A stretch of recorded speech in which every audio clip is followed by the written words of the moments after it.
Hello, my dear students. I am Professor Abbas Ali Nandolia. By qualification, I am Chartered Accountant. Now, on behalf of JK classes, I welcome you all, my dear students, in this wonderful rapid revision for Inter CA November 2021 students. And in this series, today's our topic of discussion is fire insurance claim, which is there in paper 1 accounting. Yes, my dear students. Now, my dear students, if you pay your attention over this topic will give you 12 to 16 in the exam. बड़ा ही प्यारा topic है बच्चों, बड़ा ही प्यारा topic.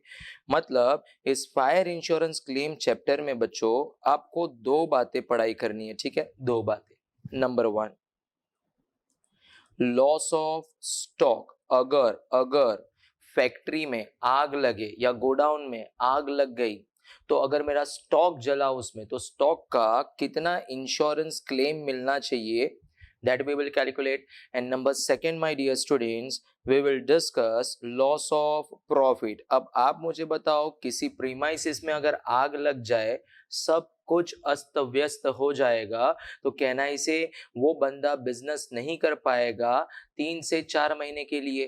तो वो 3 से 4 महीने का जो लॉस ऑफ प्रॉफिट होगा उसका भी क्लेम आप इंश्योरेंस कंपनी से मांग सकते हो, ठीक है? इसका मतलब आप ध्यान से सुनो, जब फैक्ट्री में आग लगेगा बच्चों तो फैक्ट्री में फर्नीचर भी होगा, मशीनरी भी होगा, स्टॉक भी होगा, अदर असेट्स भी होगा, बराबर है? अगर आग लगा तो सब कुछ जलने वाला है, यस सर। तो मुझे फर्नीचर का भी क्लेम मिलेगा, मुझे मशीनरी का भी क्लेम मिलेगा, मुझे स्टॉक का भी क्लेम मिलेगा एंड अदर असेट्स का भी क्लेम मिलेगा।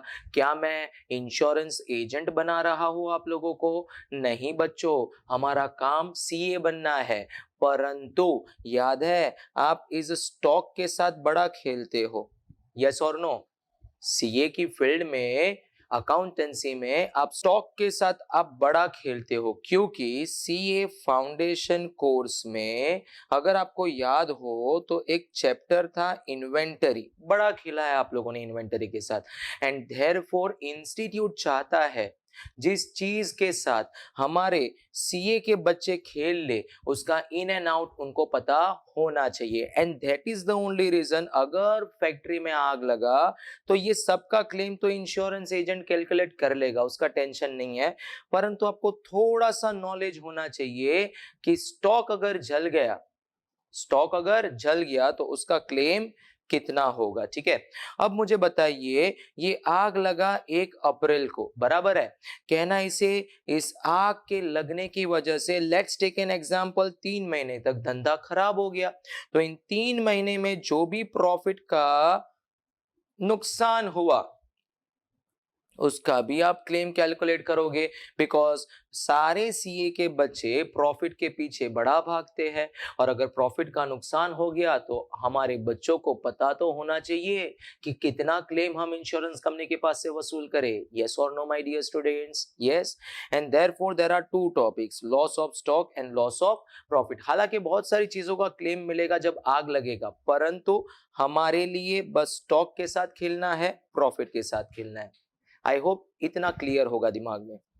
शुरुआत करते हैं लॉस ऑफ स्टॉक के साथ। देखिए, पूरा थियरी प्रॉपरली प्रिंटेड है जेके शाह क्लासेस मटेरियल में, आप देख सकते हो स्क्रीन पे। जब कभी लॉस ऑफ स्टॉक होगा, क्वेश्चन आया, 3 स्टेप्स आपको फॉलो करने हैं। 3 स्टेप्स। स्टेप नंबर 1 क्या है? आप लोगों को मेमोरेंडम ट्रेडिंग अकाउंट बनाना पड़ेगा। सर, मेमोरेंडम ट्रेडिंग अकाउंट का पीरियड कहां से कहां तक होगा? बिगिनिंग ऑफ द ईयर से डेट ऑफ फायर तक। तो प्यारे बच्चों, यहां पे बिगिनिंग ऑफ द ईयर से डेट ऑफ फायर तक आपको मेमोरेंडम ट्रेडिंग अकाउंट बनाना पड़ेगा। मेमोरेंडम का मतलब होता है not forming part of main book. मतलब मेरी बात समझो, मेरी बात ध्यान से समझो बच्चों। अगर आप ये टाइमलाइन ऑब्जर्व करो स्क्रीन पे, ये एक टाइमलाइन बना रहा हूं। हमारा ईयर चालू हुआ 1 अप्रैल 2021 से। मेरे गोडाउन में या फैक्ट्री में आग लग गया बच्चों, 31 जुलाई को फायर लग गया, ठीक है?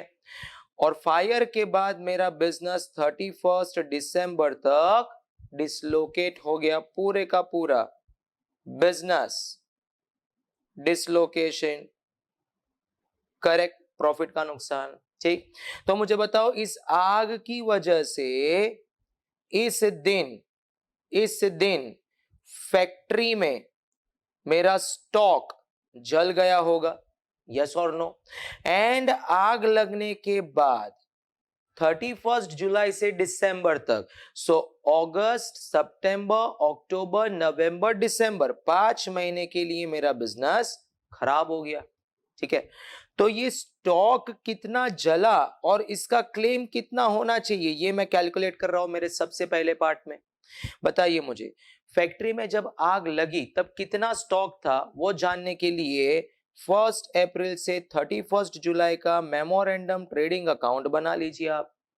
क्या ये ट्रेडिंग अकाउंट का objective gross profit find out करना है? नहीं, इस मेमोरेंडम ट्रेडिंग अकाउंट का ऑब्जेक्टिव क्या फाइंड आउट करना है? Stock on date of fire, कितना स्टॉक मेरे गोडाउन या फैक्ट्री में पड़ा था on the date of fire. तो ऑब्जेक्टिव क्लियर रखो बच्चों, मेमोरेंडम ट्रेडिंग अकाउंट का ऑब्जेक्टिव जीपी फाइंड आउट करना नहीं है, objective is to find out stock on the date of fire. तो कौन सी डेट है? ओपनिंग डेट से लेके date of fire, I hope आपको स्क्रीन पे दिख रहा है, बिगिनिंग ऑफ द ईयर से लेके डेट ऑफ फायर। इसमें आप ओपनिंग स्टॉक लिख दो, परचेज माइनस परचेज रिटर्न लिख दो, डायरेक्ट एक्सपेंसेस लिख दो, सेल्स माइनस सेल्स रिटर्न लिख दो। बच्चों ग्रॉस प्रॉफिट परसेंटेज दिया गया होगा क्वेश्चन में डायरेक्टली, तो सीधा सेल्स मल्टीप्लाई बाय परसेंटेज। अगर नहीं दिया गया होगा तो they will give you some और other information of last year, मतलब लास्ट ईयर का ओपनिंग स्टॉक, लास्ट ईयर का परचेज, लास्ट ईयर का सेल्स, लास्ट ईयर का closing stock. By using that particular thing आप ये जीपी परसेंटेज फाइंड आउट कर लोगे। ठीक है, सो ये जीपी परसेंटेज वर्किंग नोट में फाइंड आउट कर लेना। You will get balancing figure, जिसे बोला जाएगा स्टॉक ऑन फायर डेट बोलो या stock on date of fire बोलो। तो प्यारे बच्चों, मेमोरेंडम का ऑब्जेक्टिव क्या है? To find out physical stock on date of fire, कितना स्टॉक मेरी फैक्ट्री में या गोडाउन में पड़ा था जिस दिन आग लगा। सेकेंड स्टेप आता है स्टेटमेंट ऑफ लॉस। अब मुझे बताओ, इतना स्टॉक मेरे गोडाउन में या फैक्ट्री में पड़ा था, अब आग लग रही है तो क्या मैं देखूंगा आग लग रही है, मैं जाके कुछ ना कुछ बचाने की कोशिश करूंगा। तो टोटल में से अगर आपने सैल्वेज को माइनस कर दिया, सैल्वेज मतलब क्या बच्चों? Saved goods. आपने कितना गुड्स बचा लिया जब आग लग रही थी, कुछ ना कुछ तो ट्राई करोगे ना बचाने की बच्चों। यस, आपको मिल जाएगा लॉस ऑफ स्टॉक। अब ये आपका नुकसान हो गया, ये आपका लॉस हो गया। अब आप इंश्योरेंस कंपनी को फोन करोगे एंड स्टेप नंबर 3 में आप क्लेम का कैलकुलेशन करोगे बच्चों। ठीक है, अब यहां पे स्टूडेंट्स को सबसे ज्यादा डिफिकल्टी फेस होती है ये समझने के लिए कि सर ये एवरेज क्लॉज क्या है। बढ़िया बात है, ये बच्चों को नहीं समझता, इसीलिए आप मेरा ये सेशन नेक्स्ट 5 मिनट अच्छे से ध्यान दे दो, पूरा नॉलेज मिल जाएगा कि एवरेज क्लॉज बोलते किसे है। ठीक है, पहले देख लो, करोगे क्या? यहाँ पे पॉलिसी अमाउंट को stock on date of fire से कंपेयर करना है। ये इक्वल भी हो सकता है, ओवर भी हो सकता है, या तो ये अंडर इंश्योरेंस भी हो सकता है। करे क्या सर? देखिए स्क्रीन पे आपके लिए मैं थर्ड स्टेप एक्सप्लेन कर रहा हूं।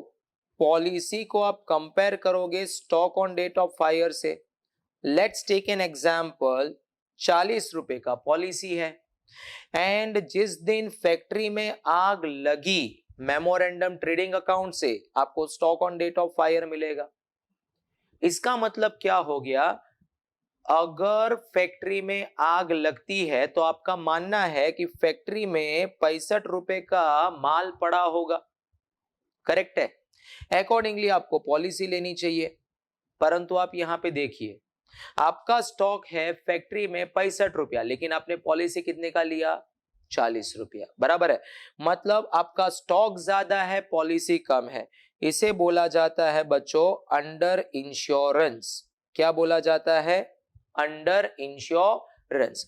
अब मुझे बताइए आप इंश्योरेंस कंपनी को क्या बोलोगे? देख भाई, 65 रुपीज का माल फैक्ट्री में पड़ा था, 65 में से एग्जाम्पल लेते हैं लॉस हुआ 55 रुपए का, लॉस हुआ 55 रुपए का। ध्यान से सुनना, आप इंश्योरेंस कंपनी को बोल रहे हो फैक्ट्री में माल पड़ा था 65 का, लेकिन हमने कुछ ना कुछ बचा के अब लॉस हमारा है 55 का, 10 रुपए का माल आपने बचा दिया, करेक्ट है।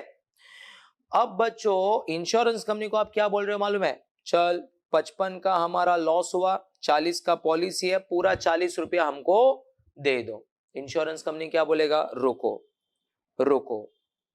इंश्योरेंस कंपनी बोलेगा भैया जी आपका stock on date of fire 65 रुपया है, अगर आपका ये पूरे का पूरा 65 का माल जल जाता तो हम आपको 40 रुपए का क्लेम दे देते, which is equals to your policy amount. बात क्लियर है? फिर इंश्योरेंस कंपनी आपको पूछेगा कि आपका 65 रुपीज का लॉस हुआ, आप बोलोगे नहीं। इंश्योरेंस कंपनी बोलेगा आपका एक्चुअल लॉस कितना हुआ, आप बताओगे 55। तो इंश्योरेंस कंपनी विल से अगर 65 का नुकसान होता हम आपको 40 रुपया जितने का आपने पॉलिसी लिया वो पूरा क्लेम दे देते, लेकिन आपका नुकसान तो 55 रुपए का हुआ है, तो we will give you proportionate claim, we will give you proportionate claim। Cross multiplication करने का 40 into 55 divided by 65 that is 33.846। एक और बात मुझे बताइए, अगर 65 रुपीज जो आपकी फैक्ट्री में पड़ा है वो पूरा जल जाता तो आपको 40 रुपए का क्लेम मिल जाता, which is equals to your policy amount. लेकिन आपने कुछ बचा लिया तो आपका नुकसान हुआ 55 रुपया, तो प्रपोर्शनेटली आपको उतना ही क्लेम मिलेगा। देयरफॉर 40 into 55 divided by 65 33.846 का आपको क्लेम मिलेगा। तो मुझे बताइए क्लेम का फॉर्मूला क्या हो गया बच्चों?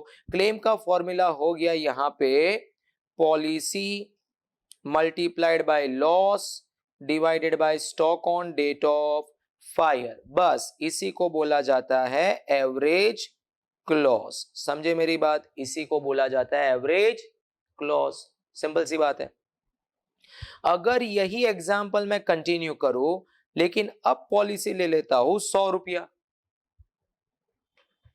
Stock on date of fire same 65, जब आग लगी तब फैक्ट्री में 65 रुपीज था, गुड्स स्टॉक, पॉलिसी 100 रुपए का, नुकसान हुआ है मेरा 55 का बिकॉज 10 रुपए का गुड्स मैंने बचा लिया था। अब इस केस में पॉलिसी ज्यादा है, इसे बोला जाएगा ओवर इंश्योरेंस, इसे बोला जाएगा ओवर इंश्योरेंस। चलो ओवर इंश्योरेंस में ये सेम फॉर्मूला अप्लाई करने की कोशिश करते हैं, विच इज एवरेज क्लॉज का फॉर्मूला। मुझे बताओ पॉलिसी अमाउंट है 100 रुपया, लॉस हुआ 55 rupees, divided by stock on date of fire 65। Answer निकालोगे बच्चों तो आपका आंसर आएगा 84.615, बराबर है। मतलब आप इंश्योरेंस कंपनी को क्या बोल रहे हो मालूम है? हमको 84.615 दो। इंश्योरेंस कंपनी आपको बोलेगा लेकिन आपका लॉस तो खाली 55 रुपए का हुआ है। Therefore in case of over insurance आपको क्लेम कितना मिलेगा? जितना आपका लॉस हुआ होगा, विच इज 55 रुपीज। मतलब average clause is not applicable in case of over insurance case. ठीक बात है। आप मांग रहे हो 84, आपका नुकसान खाली 55 का हुआ है, वो कभी नहीं देगा आपको ज्यादा अमाउंट। चलो सेम एग्जांपल कंटिन्यू करते हैं। पॉलिसी ले लेता हूं 65 which is equals to stock on date of fire. अब यहां पे देखोगे तो जितना स्टॉक फैक्ट्री में था उसके बराबर आपने पॉलिसी लिया, आपका लॉस 55 रुपया। सेम देखो तीनों एग्जांपल में सेम ले लिया है मैंने, ठीक है। चलो ये सेम फॉर्मूला अप्लाई करते हैं यहां पे, दैट इज पॉलिसी है 65 का, लॉस हुआ है 55 का, stock on date of fire 65, 65 cancelled, answer आता है 55। इतनी झंझट मारी करे कौन? In case of equal insurance company आपको क्लेम देगा, इंश्योरेंस कंपनी, जितना आपका लॉस हुआ होगा विच इज 55, क्योंकि लॉस के बराबर ही एवरेज क्लॉज का आंसर आएगा। तो मुझे बताओ एग्जाम में क्या हम टाइम पास करने जाते हैं? Equal insurance average clause is applicable. Average clause जो आपको आंसर देगा वो हमेशा किसके बराबर होगा? जो आपका एक्चुअल लॉस हुआ होगा। तो in case of equal insurance सीधा claim equals to loss equals to 55। एक इंपॉर्टेंट बात बताता हूं, in the absence of information, अगर क्वेश्चन साइलेंट हो कि ओवर इंश्योरेंस केस है, इक्वल इंश्योरेंस है कि अंडर इंश्योरेंस है, always assume it is equal insurance and therefore claim equals to loss. बात समझ में आ रही है आपको? Yes sir, yes sir. तो मुझे बताइए, मैंने आपका एवरेज क्लॉज का जो डिफिकल्टी था वो दूर कर दिया with the help of this example. मैं क्या बोल रहा हूं, अगर अंडर इंश्योरेंस होगा तो एवरेज क्लॉज एप्लीकेबल है बिकॉज प्रोपोर्शनेट क्लेम मिलेगा, लेकिन अगर over insurance and equal insurance होगा तो आपका claim is equals to loss हो जाएगा, काम खत्म। ठीक है, इसीलिए ये नोट देखिए आप, in case of equal insurance and over insurance claim equals to loss, पर in case of under insurance average clause is applicable। average clause आपको समझ चुका है, ठीक है। फॉर्मूला मैंने लिखवा दिया, loss into policy divided by stock on date of fire. ये देखो, loss into policy divided by stock on date of fire. इसमें ऐड कर देना fire fighting expenses. Fire fighting expenses मतलब क्या? आग लगा है तो खड़े खड़े देखोगे, आग लगा वीडियो शूटिंग करोगे ना, कहना इसे आप तुरंत फोन करोगे गवर्नमेंट डिपार्टमेंट को, वो फायर बुझाने वाला ट्रक भेजेगा, आग बुझाओ, मिट्टी डालो, कंबल डालो, कुछ ना कुछ करके आप आग को रोकने की कोशिश करोगे। तो उस पे जो भी खर्चा होगा वो आपको रीइंबर्स कर दिया जाएगा बाय इंश्योरेंस कंपनी। ठीक बात है बच्चों, और फिर आपको क्लेम मिल जाएगा। याद रखना, आपका claim amount will not exceed policy amount। Is it clear? मतलब आपके हिसाब से फायर फाइटिंग एक्सपेंस ऐड करने के बाद आंसर आता है 70, लेकिन आपका पॉलिसी अमाउंट है 65, तो you will get only 65। Claim का अमाउंट पॉलिसी से ज्यादा नहीं हो सकता। तो प्यारे बच्चों, 3 स्टेप फॉलो करने हैं, जरा दोबारा बुद्धि यूज करो। Step number 1, memorandum trading account. Memorandum का मतलब क्या? Not forming part of main book. मैं फाइनल अकाउंट्स थोड़ी बना रहा हूं फायर इंश्योरेंस क्लेम चैप्टर में। मेरा ऑब्जेक्टिव है टू फाइंड आउट कितना स्टॉक पड़ा था जिस दिन फैक्ट्री में आग लगा। ठीक है। Step number 2, statement of loss. इतना स्टॉक था माइनस, आपने अगर कुछ बचाया होगा तो माइनस कर दो, that is known as salvage, you will get loss. अब इस लॉस को पॉलिसी के साथ कंपेयर किया जाएगा, या तो आपको ओवर इंश्योरेंस या तो इक्वल इंश्योरेंस मिलेगा, in that case claim equals to loss. और अगर अंडर इंश्योरेंस हुआ एवरेज क्लॉज एप्लीकेबल हो जाएगा, जिसका लॉजिक मैंने आपके साथ डिस्कस कर लिया है। लास्टली ऐड कर देना fire fighting expenses, you will gate amount of claim, लेकिन आपका क्लेम अमाउंट पॉलिसी से ज्यादा नहीं होना चाहिए। ठीक है। कुछ इंपॉर्टेंट पॉइंट्स जो आपको दिमाग में रखने हैं बच्चों, कुछ इंपॉर्टेंट पॉइंट्स जो आपको दिमाग में रखने हैं ध्यान से। सबसे पहला पॉइंट, ओपनिंग स्टॉक क्या लिखता है? Opening stock must be of goods only. अगर कुछ और अदर आइटम है ओपनिंग स्टॉक में लाइक मशीनरी एंड एक्सेट्रा, तो उसे आप एलिमिनेट कर दोगे। Number 2, opening stock must be always valued at cost if it is under और ओवर वैल्यूड। करेक्ट। इसके लिए आप लोग रेफर कर सकते हो question number 1 and 2 of class work. बच्चों क्या बोलता है? ओपनिंग स्टॉक अगर ओवर वैल्यूड या अंडर वैल्यूड होगा तो उसे कॉस्ट पे लाना पड़ेगा। You can see example 1, stock valued at 19,000, it is under valued bye 10%। तो बच्चों 90,000 represents 90, so 100 is how much? ठीक है। अगर अंडर वैल्यू होगा तो उसे कॉस्ट पे लेके आओ। एंड एग्जांपल 2 देख लो, 1,10,000 पे स्टॉक वैल्यू किया which is over valued bye 10%। Over valued bye 10%, so 1,10,000 represent करेगा 110, 100 इज हाउ मच। ठीक है बच्चों, ओके आप रेफर कर सकते हो question number 1 and question number 2 of class work. आगे नेक्स्ट इंपॉर्टेंट पॉइंट, परचेज। बच्चों परचेज में खाली गुड्स इंक्लूड होना चाहिए, अगर उसमें कुछ और आइटम्स है लाइक मशीन, फर्नीचर, वेजेस, उन सबको एलिमिनेट कर देना। ठीक है। Number 2, purchase include physical purchase only, physical purchase. ठीक है, अगर आपने कुछ माल परचेज किया लेकिन वो फिजिकली आपके पास पहुंचा ही नहीं है तो वो फैक्ट्री में जला भी नहीं होगा एंड देयरफॉर उसे आप इग्नोर करोगे। ठीक है, so I need only physical purchase of goods. Okay, ये जो फर्स्ट पॉइंट है it should include only goods, इसके लिए आप रेफर कर सकते हो question number 5 2 of class work. ठीक है, ये पॉइंट्स आप देख लेना। Third point, expenses. बच्चों मुझे बताओ, मैं मेमोरेंडम ट्रेडिंग अकाउंट बना रहा हूं, प्रॉफिट एंड लॉस तो बना नहीं रहा। ठीक है, सो खाली normal expense of trading account must be taken like wages, carriage inward and etcetera. अगर कोई प्रॉफिट एंड लॉस का खर्चा हो तो उसे आप इग्नोर कर देना। You can refer question number 29 of homework there. Okay, next point है बच्चों सेल्स।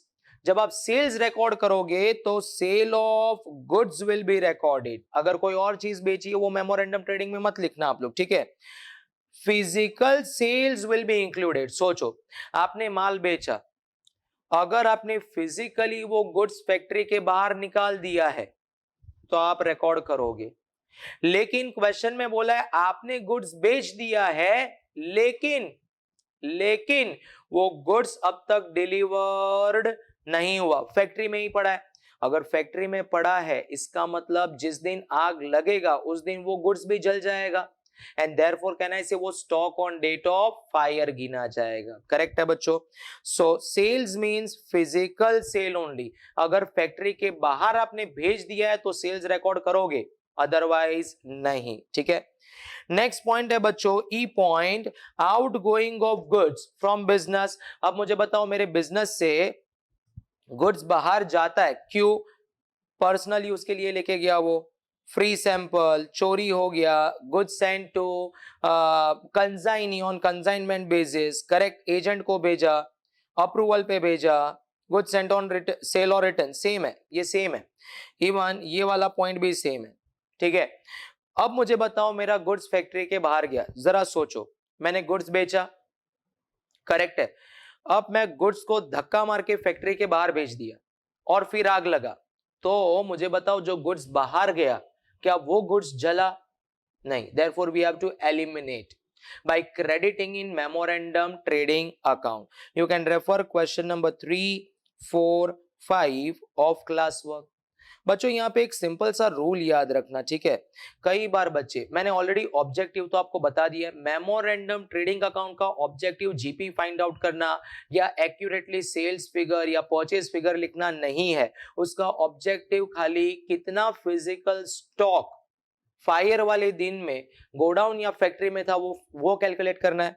तो इसका रूल याद रखो, अगर गुड्स फैक्ट्री के बाहर जाता है, अगर आपको क्वेश्चन में सेलिंग प्राइस दिया हुआ है उस गुड्स का, तो add in sales and eliminate GP opposite side, बढ़िया बात है। एंड बच्चों अगर उसका कॉस्ट दिया हुआ है, जो गुड्स बाहर जा रहा है उसका कॉस्ट दिया हुआ है, तो उसे सेपरेट आइटम लिख दीजिएगा credit side of memorandum trading में, उसमें से जीपी एलिमिनेट करने की जरूरत नहीं है। ऑल्टरनेटिवली याद है, अगर मैं गुड्स बेचता हूं कस्टमर को ऑन सेल और रिटर्न बेसिस, गुड्स बाहर गया, अगर कॉस्ट प्राइस दिया है सेपरेट लाइन आइटम लिख देना।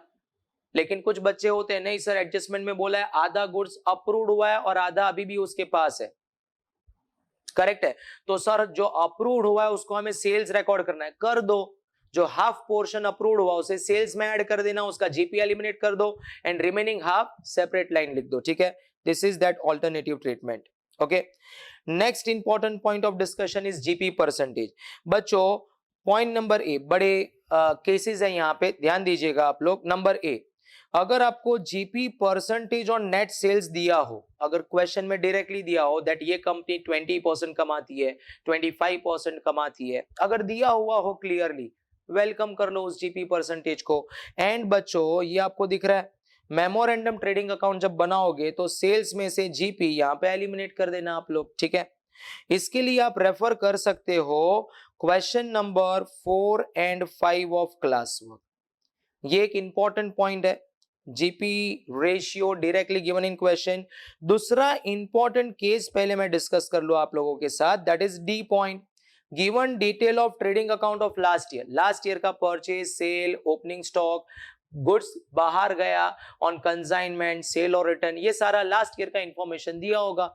ऑन दैट बेसिस आप जीपी परसेंटेज फाइंड आउट कर लेना bye preparing last year trading account. इसके लिए you can refer question number 1, 2, 3 of class work. ये दो मेजर केसेस है जो आप एक्सपेक्ट कर सकते हो एग्जाम में।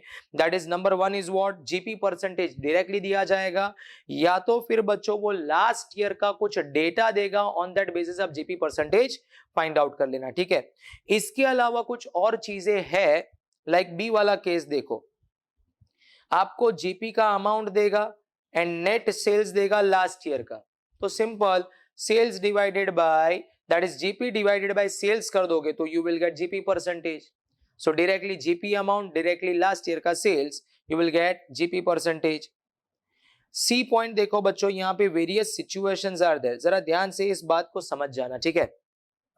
अगर आपको क्वेश्चन में बोला हो कि इस कंपनी ने फर्स्ट ईयर में 25%, सेकेंड ईयर में 25%, थर्ड ईयर में 25%, फोर्थ ईयर में 25% कमाया है, तो आप क्या एक्सपेक्ट करोगे, इस कंपनी ने कांस्टेंट परफॉर्मेंस दिया हुआ है, सेम परफॉर्मेंस दिया हुआ है, तो वही जीपी आप एप्लीकेबल कर देना मेमोरेंडम ट्रेडिंग अकाउंट में। सेकेंड सिचुएशन में क्वेश्चन आपको ये भी बोल सकता है, कंपनी ने पहले 40, देन 20, देन 50, देन 30, ऊपर नीचे ऊपर नीचे ऊपर नीचे, मतलब बच्चों यहाँ पे फ्लक्चुएटिंग जीपी रेट है, ठीक है। इसका सिंपल एवरेज निकाल देना आप लोग, ठीक है।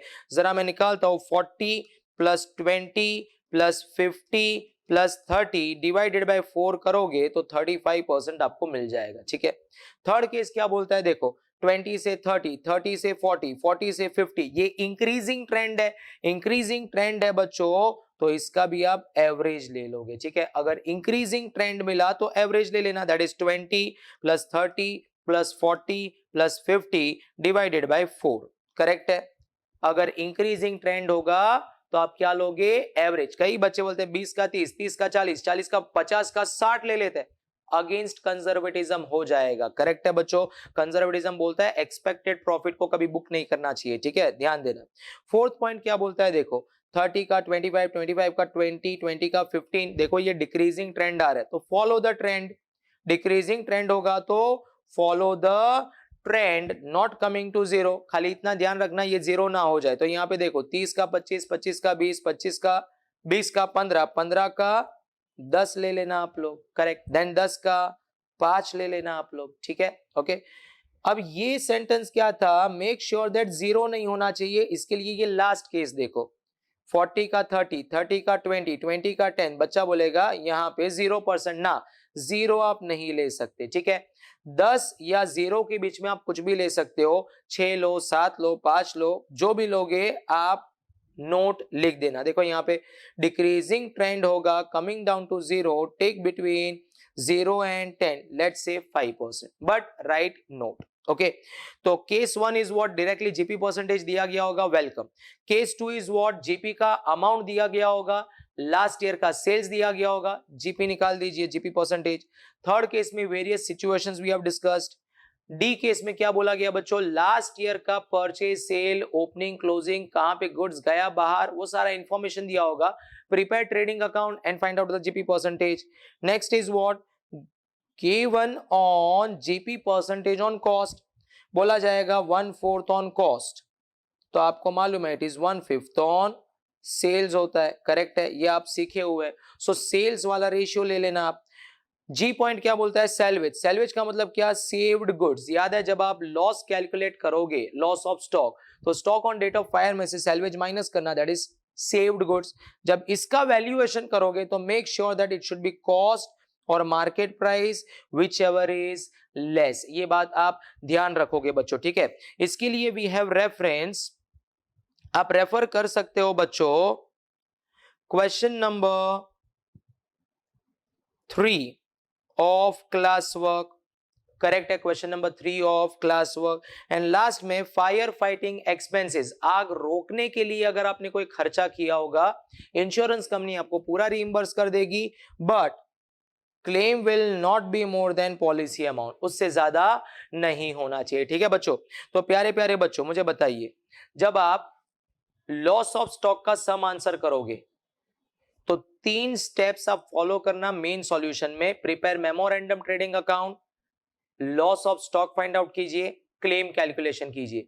क्लेम कैलकुलेशन में what is very important, average clause कहां पे अप्लाई होगा, खाली अंडर इंश्योरेंस के केस में। Over insurance and equal insurance में claim is equals to loss हो जाएगा, ठीक है। वी हैव डिस्कस्ड, बाकी सारी बातें मैंने डिस्कस कर दी। ओपनिंग स्टॉक के साथ क्या करना, परचेज सेल, गुड्स बाहर जाता है तो क्या करना, जीपी परसेंटेज के सारे cases we have discussed. Salvage मतलब क्या, सेव्ड गुड्स, बराबर है। And fire fighting expenses last में क्लेम में ऐड कर देना। मेक श्योर दैट आपका क्लेम अमाउंट पॉलिसी से ज्यादा नहीं होना चाहिए, ठीक है बच्चों। ओके, नाउ बच्चों लॉस ऑफ स्टॉक में और एक कॉन्सेप्ट इंपॉर्टेंट है, नॉर्मल एंड एबनॉर्मल लॉस, जिसके लिए you can refer question 4, 7 and 8 of class work. बड़ा सिंपल सी चीज है ये, कोई कॉम्प्लिकेशंस नहीं है। नॉर्मल गुड्स का मतलब क्या होता है, are those on which normal GP is earned. Normal goods मतलब क्या, जहां पे नॉर्मल ग्रॉस प्रॉफिट मिलता हो। जैसे आप अगर बिजनेस करते हो तो आप बोलोगे मेरा बिजनेस मेरे को 20% कमा के देता है, that 20% is normal goods, या यू कैन से नॉर्मल जीपी, करेक्ट है। परंतु कभी कभी क्या हो जाता है बच्चों, आपके पास गुड्स पड़ा पड़ा खराब हो गया तो आप उसे 20% से कम में भी बेच दोगे। या तो कभी कभी ये भी हो सकता है आपकी गुड्स का डिमांड बहुत बढ़ गया मार्केट में तो आप उसे 20% से ज्यादा में भी बेचोगे, करेक्ट बात है। अगर आपने एकदम कम में बेचा तो वो एबनॉर्मल हो जाएगा, या एकदम ज्यादा पे बेचा तो वो भी एबनॉर्मल ही माना जाएगा। सो सेकंड पार्ट देखो, abnormal goods are those goods on which normal gross profit is not earned. Abnormal goods can be sold at higher selling price, low selling price, no profit no loss and at loss। मतलब कई बार बच्चे उसको खाली loss ही मानते हैं, abnormal goods हमेशा loss पे ही बिकता है, ना ना ना ना। कहना इसे higher selling price, lower selling price, no loss no profit and if it is sold at loss, ये सारी चीजें एबनॉर्मल लॉस में आ जाती है, ठीक है। Third point, effect of abnormal goods आप कैसे दोगे, मेरी बात ध्यान से समझो बच्चों। ये ट्रेडिंग अकाउंट है, ठीक है, this is your trading account, बराबर। मुझे बताओ ट्रेडिंग में ओपनिंग होता है, परचेज होता है, सेल्स होता है एंड क्लोजिंग स्टॉक होता है। थोड़ा सा बुद्धि यूज कर दो, सिंपल सा रूल अप्लाई करना है। Rule says what, remove all abnormal items from everywhere. जहां जहां पे भी एबनॉर्मल गुड्स है उसको निकाल दो और उसका सेपरेट वैल्यूएशन कर देना स्टेटमेंट ऑफ लॉस में, करेक्ट है। अब ओपनिंग स्टॉक आप ट्रेडिंग अकाउंट में किस पे लिखते हो, कहना इसे कॉस्ट और market price which ever is lower, that is कहना इसे ये वैल्यूड अमाउंट पे लिखते हो। परचेजेस हमेशा किस पे लिखते हो, कॉस्ट पे। सेल्स किस पे लिखते हो बच्चों, सेलिंग प्राइस पे। एंड क्लोजिंग स्टॉक किस पे लिखते हो, कॉस्ट और market price which ever is lower, again कहना इसे वैल्यूड अमाउंट पे। तो बातें समझने की कोशिश करो। अगर एबनॉर्मल गुड्स ओपनिंग स्टॉक में या क्लोजिंग स्टॉक में इंक्लूडेड है तो उसे निकाल देना वैल्यूड अमाउंट पे, ठीक है। अगर वो परचेज में इंक्लूडेड है तो कॉस्ट से निकाल देना, एंड अगर वो सेल्स में इंक्लूडेड है तो सेलिंग प्राइस से निकाल दो। एंड देयरफॉर अगर आप लास्ट ईयर का ट्रेडिंग अकाउंट बना रहे हो और अगर आपने सारी एबनॉर्मल चीजें निकाल दी तो यहाँ पे जो जीपी परसेंटेज मिलेगा वो ऑन नॉर्मल सेल्स मिलेगा, बराबर बात है।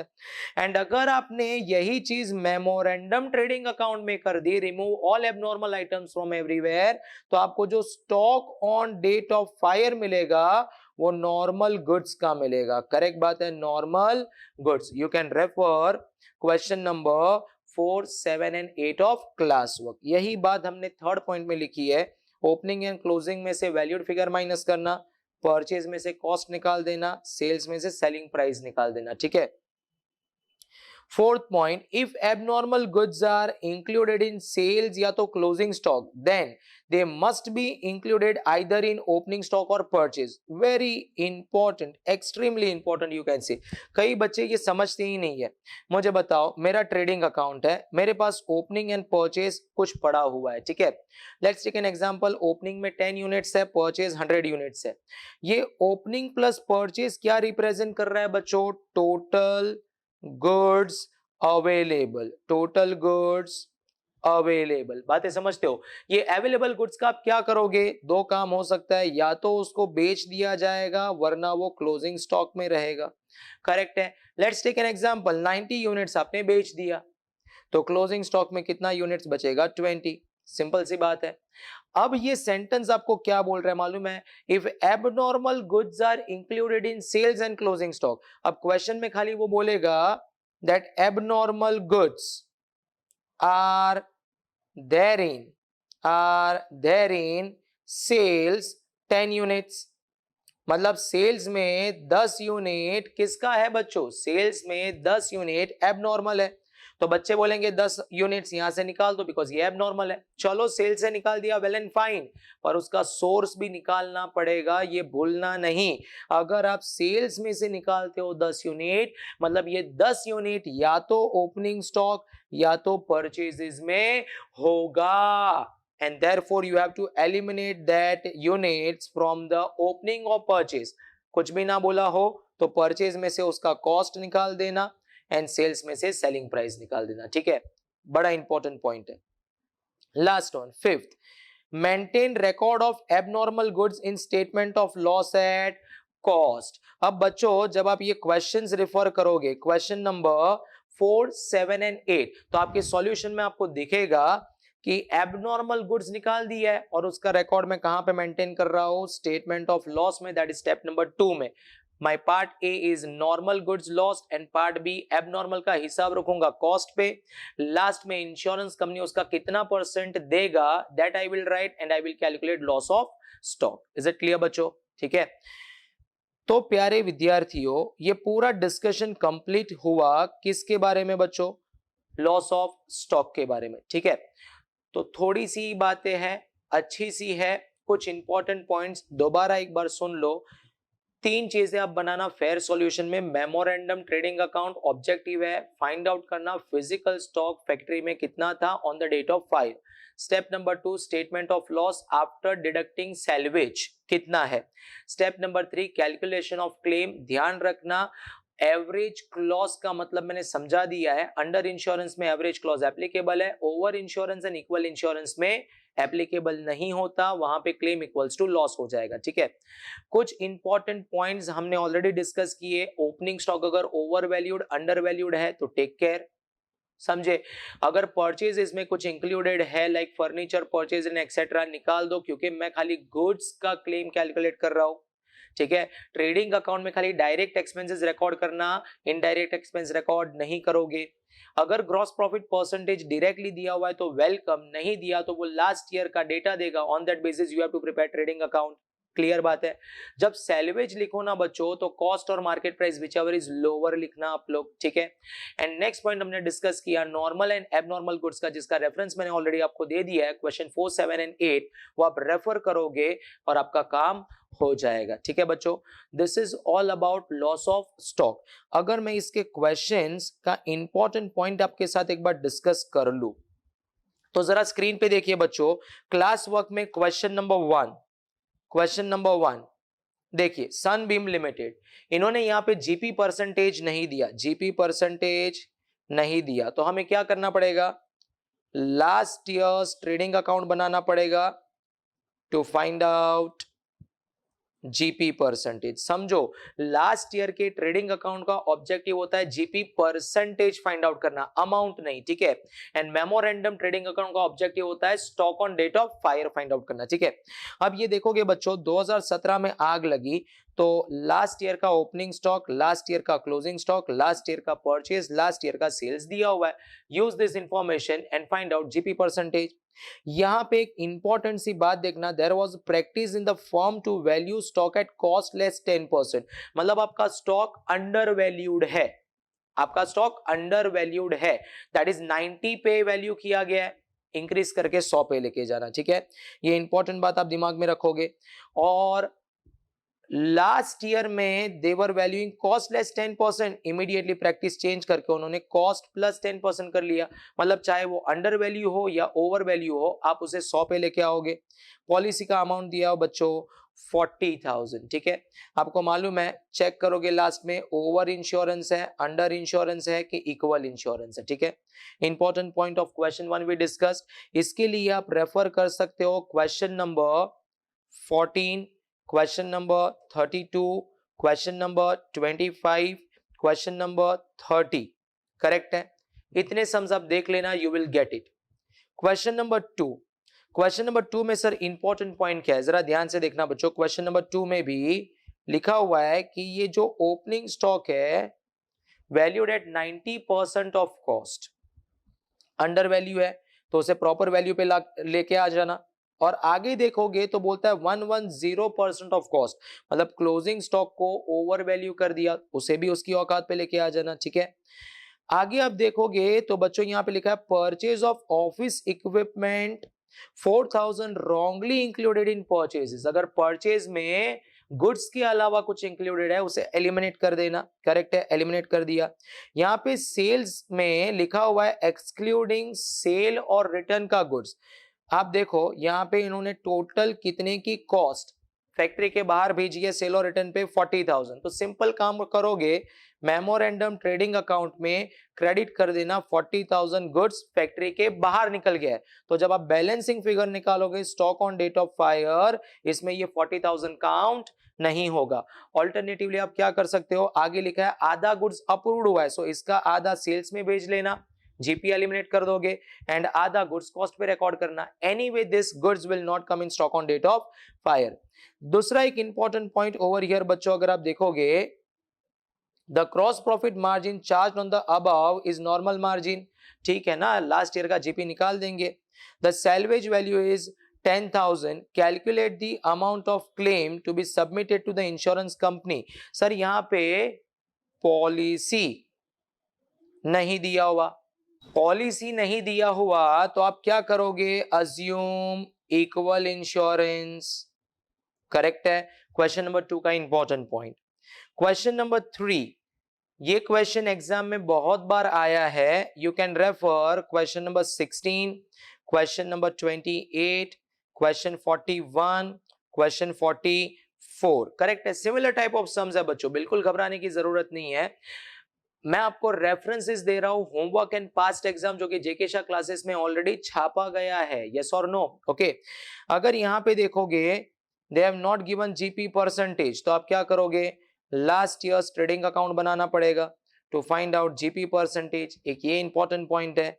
नेक्स्ट इंपॉर्टेंट पॉइंट चोरी हो गया, next important point free sample दिए आप लोगों ने, ठीक है बच्चों, ये दोनों चीजें आपको कंसिडर करनी पड़ेगी, बिकॉज चोरी हो गया एंड फ्री सैंपल दोनों ही फैक्ट्री के बाहर चला गया है, मतलब जिस दिन आग लगी उस दिन ये गुड्स गोडाउन में या फैक्ट्री में नहीं था, सो एलिमिनेट करना पड़ेगा। ये देखोगे तो इसका सेल वैल्यू दिया हुआ है, add in sales and opposite side पे जीपी निकाल दो।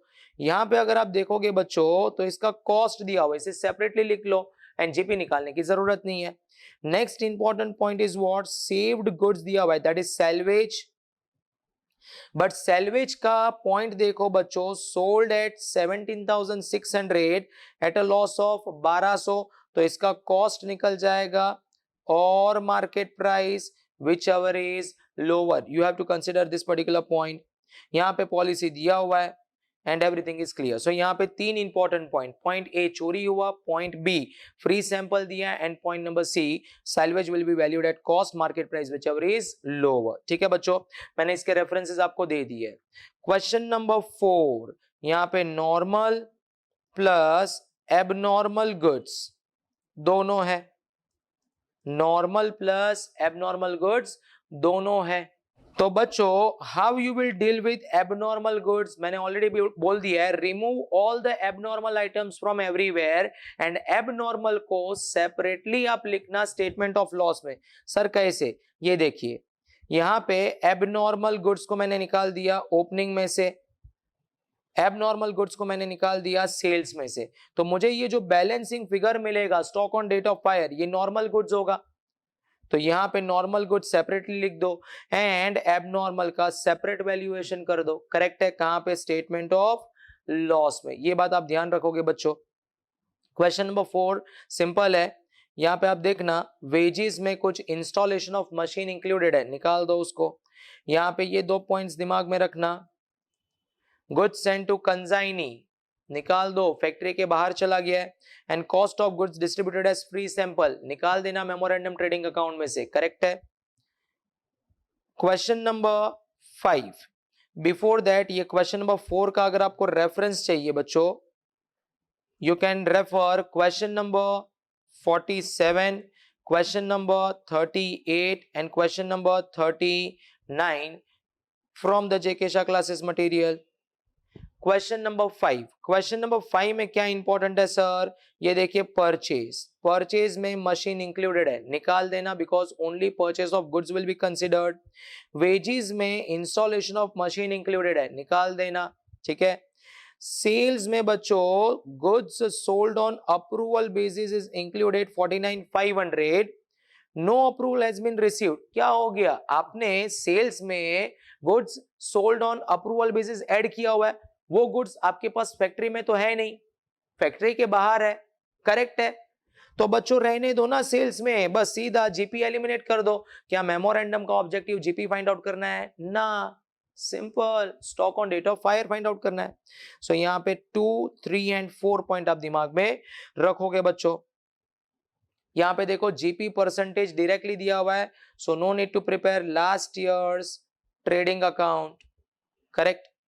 क्वेश्चन नंबर 6, क्वेश्चन नंबर 6 बड़ा प्यारा सम है, बड़ा प्यारा सम है। यहां पे खाली आपको एक बात दिमाग में रखनी है, कैटलॉग प्राइस क्या है। करेक्ट है। ठीक है। यहां पे अगर आपके समरी के लिए बता दूं तो टॉप मैन्युफैक्चरर में 4 टाइप के कस्टमर्स है। Number 1 wholesaler, number 2 cash wholesaler जिसको डिस्काउंट दोगे 5%, सो ये हो गया आपका क्रेडिट होलसेलर। ये हो गया आपका कैश होलसेलर जिसको 5% डिस्काउंट दोगे, retailer and finally direct consumer. तो आपको क्या करना है बच्चों, कैटलॉग प्राइस 100 अज्यूम कर लेना and catalogue price which is cost plus 100%। तो मुझे बताओ आप कैटलॉग प्राइस फाइंड आउट करने बैठोगे, कॉस्ट को 100 अज्यूम करो, उसमें 100% जोड़ दो, कैटलॉग प्राइस हो जाएगा आपका 200। अब कैटलॉग प्राइस 200 है, जरा ये सेंटेंस पढ़ो क्या बोलता है। 1 मंथ क्रेडिट दिया जाएगा होलसेलर को which is catalogue price less 15%, तो इसमें से 200 माइनस 15% कर देना। करेक्ट है, you will get your selling price to credit wholesaler. यहां पे क्या बोलता है, further discount 5% will be given on the price which is given to credit wholesaler. So जो भी अमाउंट आएगा उसमें से आप 15% माइनस कर दोगे। रिटेलर के लिए बोलता है कैटलॉग प्राइस लेस 10%, सो 200 में से 10% माइनस करना, you will get your selling price to retailer. And finally यहाँ पे कैटलॉग प्राइस पे बेचोगे 200। ये निकलने के बाद बच्चों ये 4 चीजें हैं जहां पे लिखा हुआ है कि आपने क्रेडिट होलसेलर को कितने का माल बेचा, कैश होलसेलर को कितने में बेचा, रिटेलर्स को कितने में बेचा, डायरेक्ट कंज्यूमर को कितने में बेचा। ठीक है, ये एक्चुअल सेल्स है, ये आपका नोशनल सेल्स है, क्रॉस मल्टीप्लिकेशन से आपको आपका जीपी मिलेगा and find out claim. Okay, question number 7, question number 7 again normal goods plus abnormal goods है। You can refer question number 40 and question number 36 over here. Simple सा sum है बच्चों, remove all the abnormal items from everywhere and abnormal items को separately loss of stock वाले statement में deal करोगे आप लोग। ठीक है, सेम वे सिमिलर क्वेश्चन है क्वेश्चन नंबर 8 जहां पे abnormal goods plus normal goods है। ठीक है, यहां पे भी बच्चों ये आईसीएआई का सम है, बड़ा प्यारा सम है। Remove all the abnormal items from everywhere, as simple as that, निकाल दो ना। निकालने के बाद एबनॉर्मल गुड्स को सेपरेटली वैल्यू कर देना। तो प्यारे प्यारे बच्चों, टोटल 8 क्वेश्चंस है लॉस ऑफ स्टॉक के, जहां पे भी रेफरेंसेस थी होमवर्क की एंड पास्ट एग्जाम की मैंने आपको दे दी है।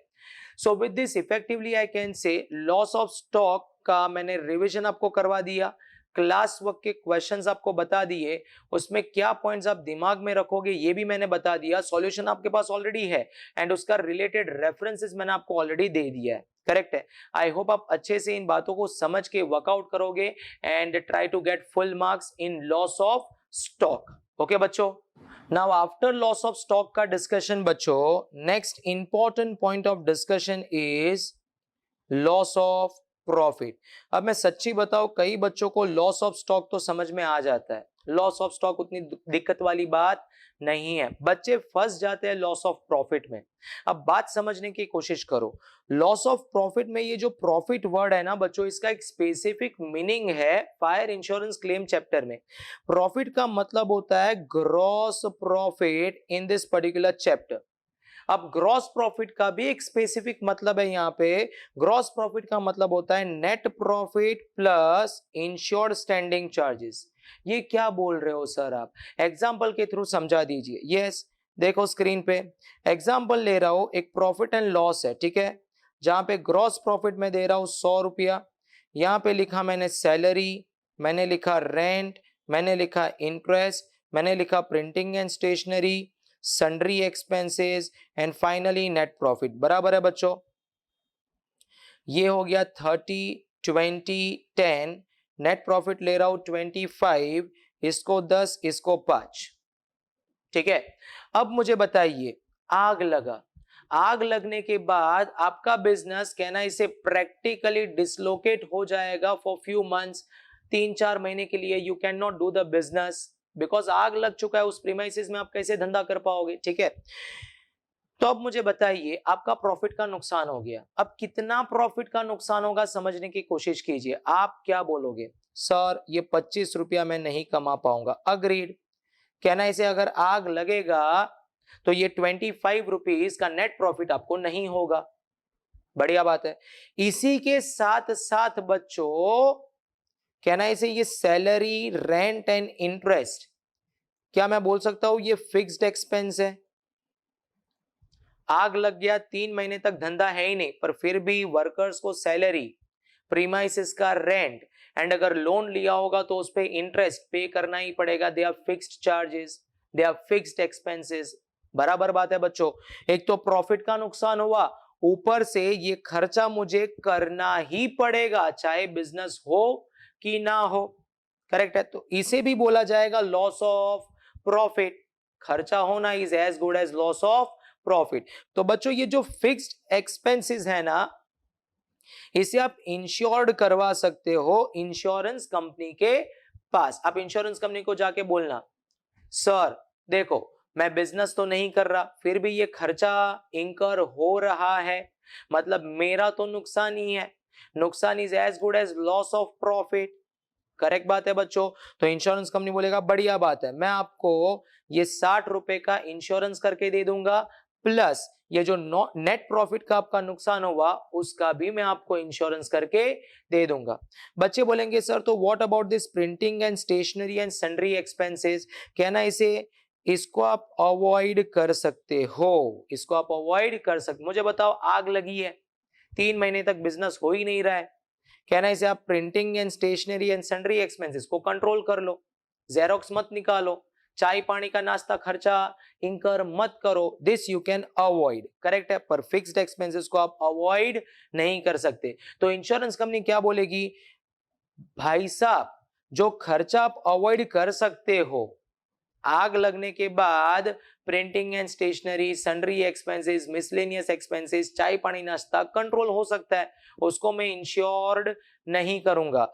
आपका जो फिक्स्ड एक्सपेंसेस है उसे मैं इंश्योर्ड करूंगा, प्लस आपका जो नेट प्रॉफिट का नुकसान हुआ उसे मैं इंश्योर्ड करूंगा।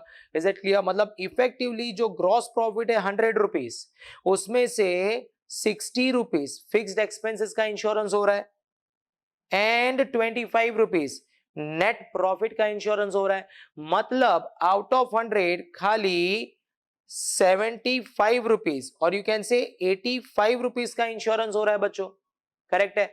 मतलब क्या मैं बोल सकता हूं, out of 100 GP 85% is insured, 85% is insured because ये 15 तो आप अवॉइड कर सकते हो ड्यूरिंग द डिसलोकेशन पीरियड, ठीक बात है।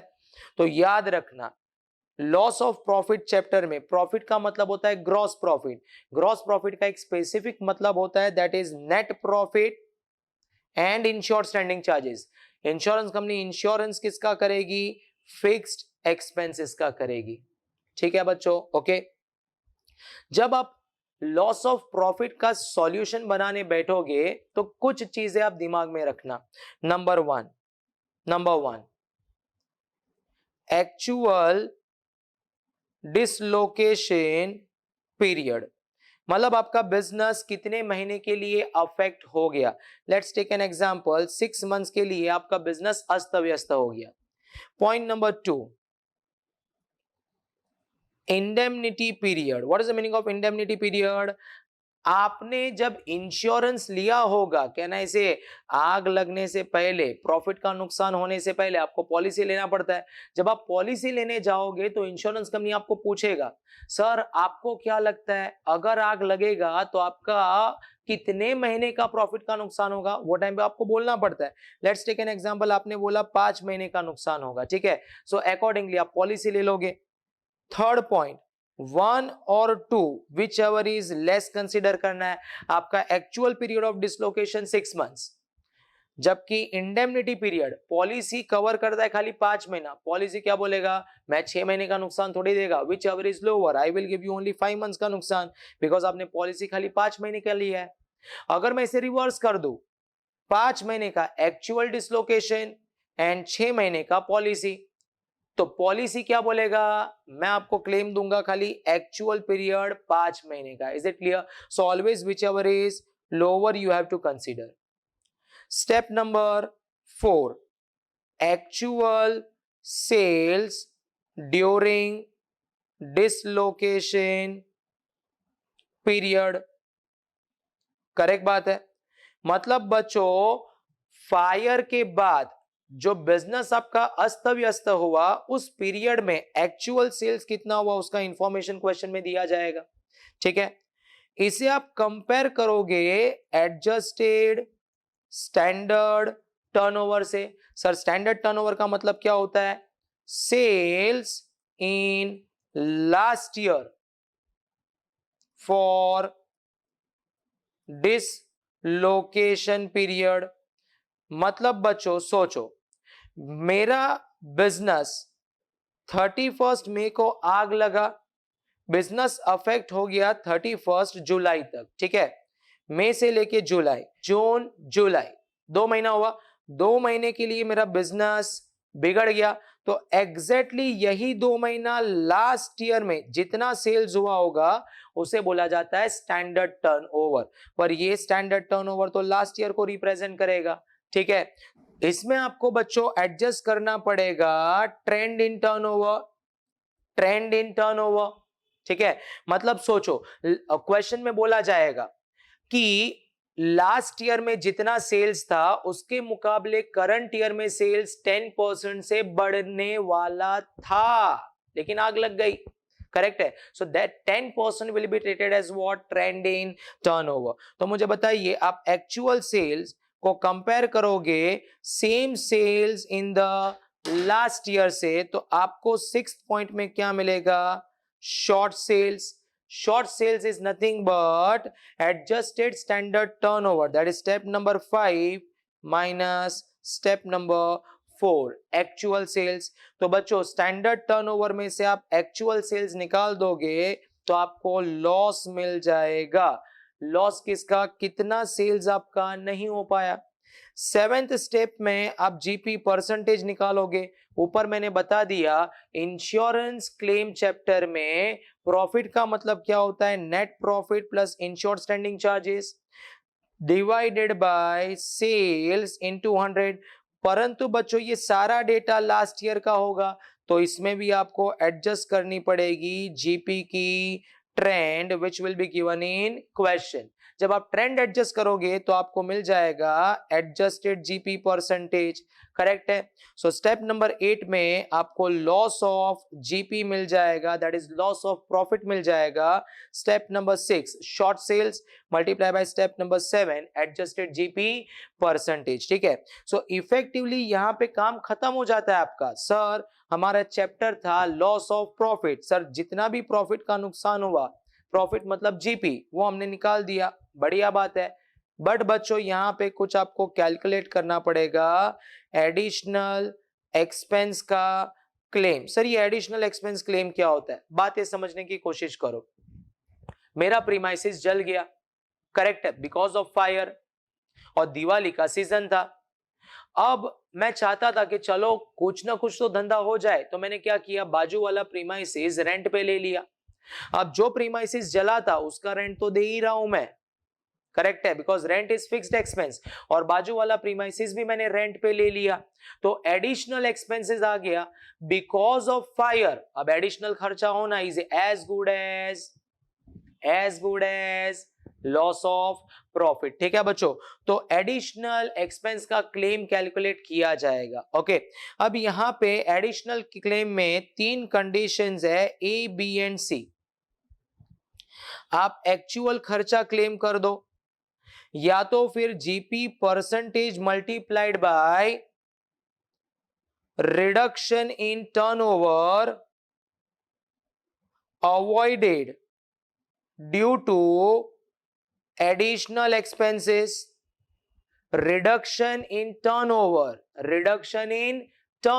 avoided due to additional expenses। सोचो अगर आप बाजू वाला प्रीमाइसिस भाड़े पे नहीं लेते तो आप टर्नओवर सेल्स नहीं कर पाते, परंतु आपने बाजू वाला प्रीमाइसिस भाड़े पे ले लिया है, एंड देयरफॉर उसकी वजह से जो सेल्स हुआ, कहना इसे, वो आपका फायदा है। ठीक है। सो ये देखो रिडक्शन अवॉइडेड लिखा हुआ है, is as good as additional expense की वजह से जितना सेल्स हुआ मल्टीप्लाई बाय जीपी परसेंटेज करोगे तो आपको क्या मिलेगा, GP earned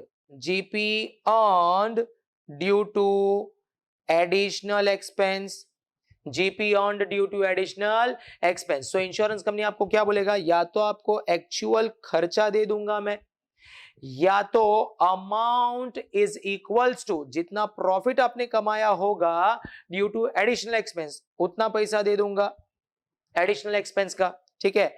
and C point क्या बोलता है बच्चों, GP on AATO divided by GP on AATO plus uninsured standing charges multiplied by additional expense. ये रहा दूसरा दिक्कत वाला पॉइंट बच्चों के लिए। कुछ नहीं समझता बच्चों को यहाँ पे, बस वो रट्टा मार के इस फॉर्मूले को अप्लाई करके आ जाता है। आज लॉजिक समझ लो इसका।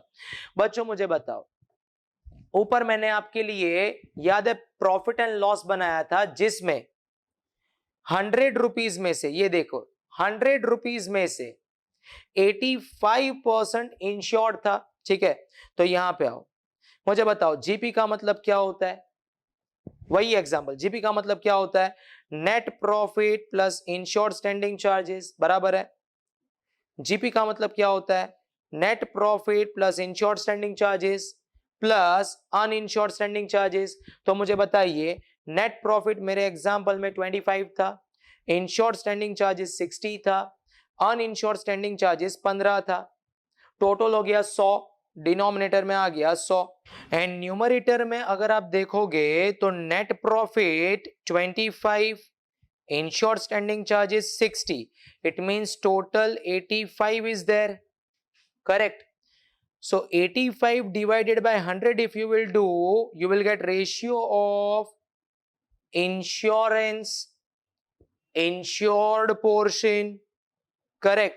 In the insured portion you will get claim for additional expenses. So these 3 points, either you will get actual amount spent for additional expense, or amount equivalent to profit generated because of additional expenses, or you will get claim of additional expense in the insured portion. This ratio represents what? Insured portion. कितना percent का आपने insurance लिया है from the GP.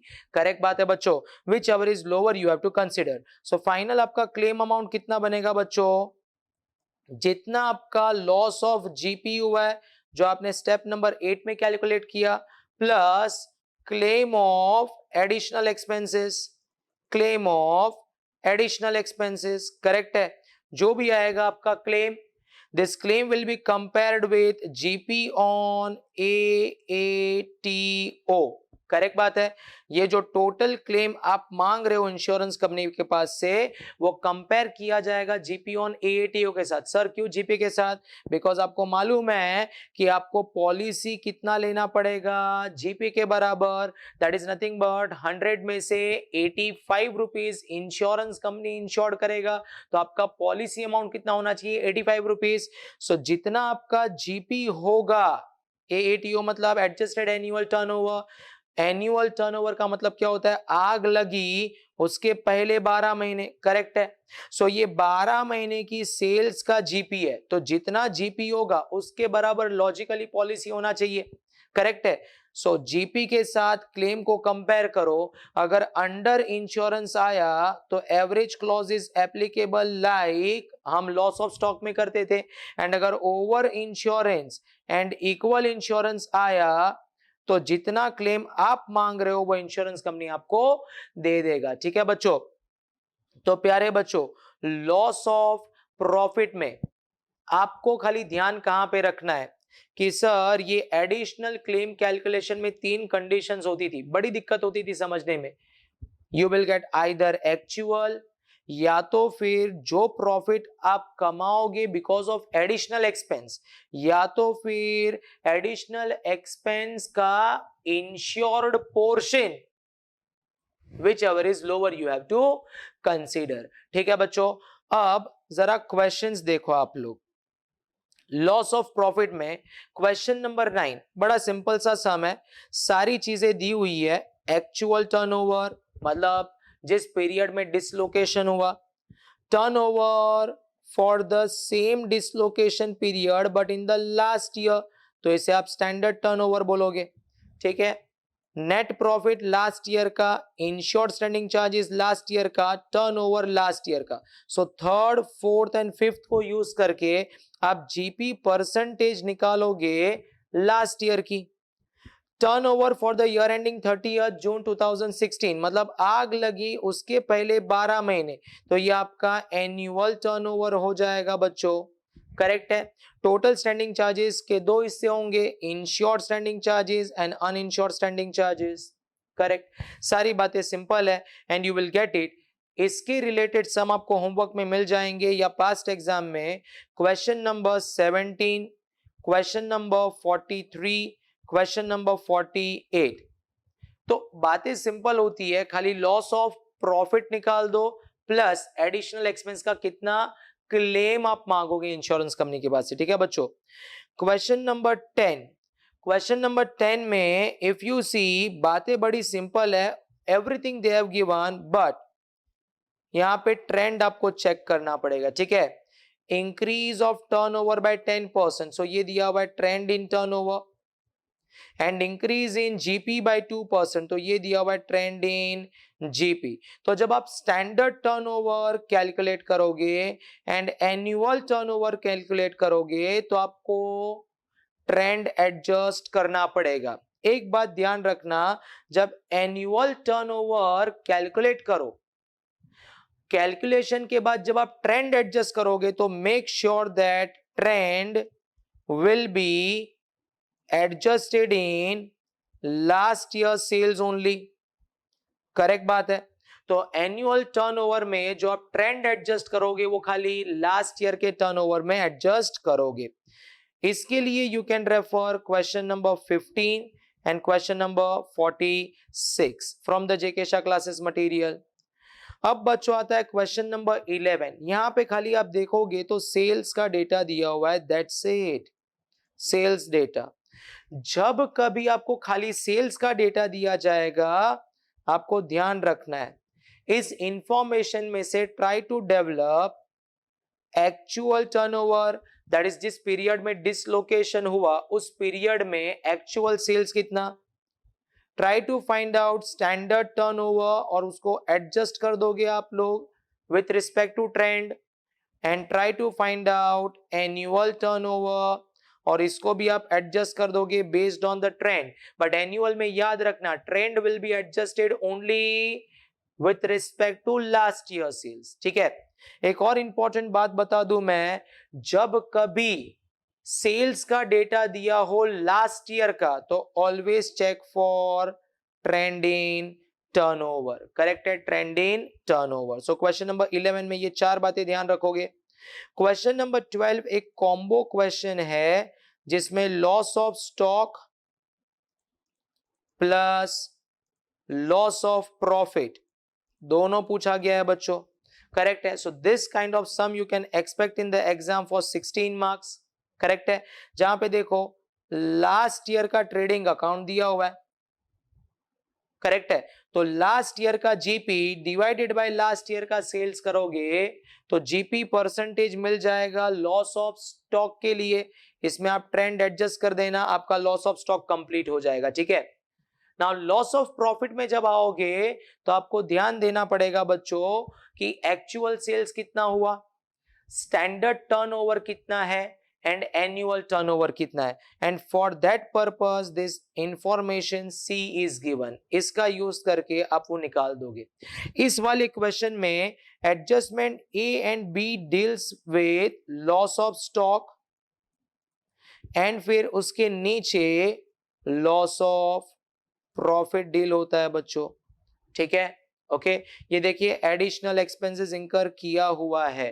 So additional expenses में तीन condition मैंने बता दी, एक्चुअल खर्चा, GP percentage multiply by reduction in turnover avoided due to additional expenses, उसका मतलब क्या होता है, प्रॉफिट जो आपने कमाया because of additional expense, and last में वो जो रेशियो आप यूज करते हो उस रेशियो का मतलब क्या है, एडिशनल एक्सपेंसेस का क्लेम मिलेगा लेकिन इंश्योर्ड पोर्शन में मिलेगा, ठीक है। Question number 13, question number 13 important sum है, इंस्टीट्यूट बहुत बार ऐसे क्वेश्चन पूछता है जिसमें वो पॉलिसी अमाउंट कैलकुलेट करने को बोलेगा बच्चों। यहां पे पहले आप रेफरेंस देख लो, you can refer question number 24, question number 33, 34, 35, बहुत सम्स है, करेक्ट है, बहुत सम्स है। आप इनको प्रैक्टिस किए बिना जाना नहीं एग्जाम में। मैं आपको नॉलेज दे देता हूं कि पॉलिसी आप कितने का लोगे।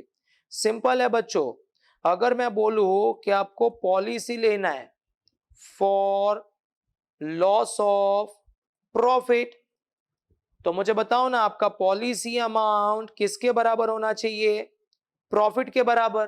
पर मुझे बताओ can I say you will take policy in advance, क्या आपको करंट ईयर का प्रॉफिट एडवांस में पता हो सकता है क्या, नहीं, and therefore you will take the help of last year profit, correct बात है। इसीलिए आपको क्वेश्चन में लास्ट ईयर का प्रॉफिट का इंफॉर्मेशन दिया जाएगा। मेरे चैप्टर में प्रॉफिट का मतलब जीपी होता है, जीपी का मतलब net profit plus insured standing charges होता है, मैंने ऑलरेडी डिस्कस कर दिया है। तो आपका पॉलिसी अमाउंट कितना होना चाहिए बच्चों, net profit plus insured standing charges. बच्चों ये तो लास्ट ईयर को रिप्रेजेंट करेगा, तो इसमें आप ट्रेंड एडजस्ट कर देना फॉर करंट ईयर, तो आपको पता चल जाएगा current years expected GP.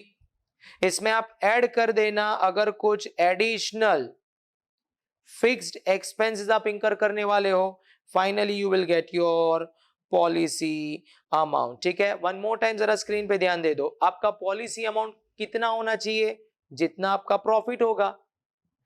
Profit current year का तो आपको पता होगा ही नहीं बिकॉज आप एडवांस में लोगे पॉलिसी, तो you have to take the help of last year, last year का प्रॉफिट का हेल्प लोगे, प्रॉफिट का मतलब जीपी, तो ये लास्ट ईयर का जीपी होगा।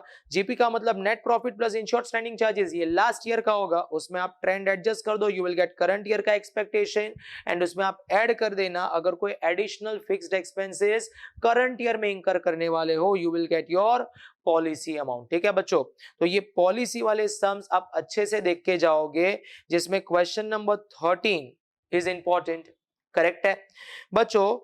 ये जो कॉम्बो क्वेश्चन है इसका भी रेफरेंस आप ले लो।